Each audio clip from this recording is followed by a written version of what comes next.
അവിടെ ഇന്ന് ഞാൻ ഉത്തർപ്രദേശിൽ വെച്ചിട്ട് 3/4 മണിക്കൂറേക്ക് ഒരു തീവ്രവാദിയായിട്ട് മാറി.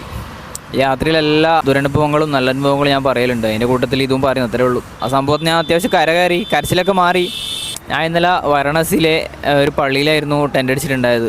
അപ്പോൾ അവിടെ ഒരു പോലീസുകാരുണ്ടായിരുന്നു. പുള്ളിയോട് ചോദിച്ച സമയത്ത് അതിൻ്റെ പുറത്ത് ടെൻ്റ് അടിച്ച് അങ്ങനെ അവിടെ കിടന്നുറങ്ങിയതാണ്. അപ്പോൾ രാവിലെ ഞാൻ എൻ്റെ അടുത്തൊരു സെൽഫി സ്റ്റിക്ക് ഉണ്ട്, ആ ഫോട്ടോ ആഡ് ചെയ്യുക. അപ്പോൾ അവിടുത്തെ ഞാൻ ഇങ്ങനെ ഫോട്ടോ എടുക്കുന്ന സമയത്ത് പുള്ളി കണ്ടിട്ട് എന്നോട് ഐ ഡി ചോദിച്ചു. ഞാൻ ഐ ഡി കൊടുത്ത്. ഐ ഡിയിൽ പേര് കണ്ടതിന് ശേഷം പുള്ളി എൻ്റെ ബാഗ് എടുത്ത് വരാൻ പറഞ്ഞു. ഞാൻ ബാഗ് ഫുൾ കഷ്ടപ്പെട്ട് അത്രയും ചൂടാകിടാം പാക്ക് ചെയ്ത് വെച്ചതാണ്. ബാഗ് എടുത്ത് വന്ന് പുള്ളി പിന്നെ ഏകദേശം 3/4 മണിക്കൂറേക്ക് ഇരുന്ന് തപ്പുന്നു. ഞാൻ പിന്നെ ശിവനെന്തിനാ എൻ്റെ ഐ ഡിക്ക് ചോദിച്ചേ. എൻ്റെ ഐ ഡിയിലെ പേര് ചിലപ്പോൾ ഞാൻ കൊണ്ടിരിക്കും, ചിലപ്പോൾ ആണെങ്കിൽ ബാഗ് തപ്പുക, അറിയില്ലേ.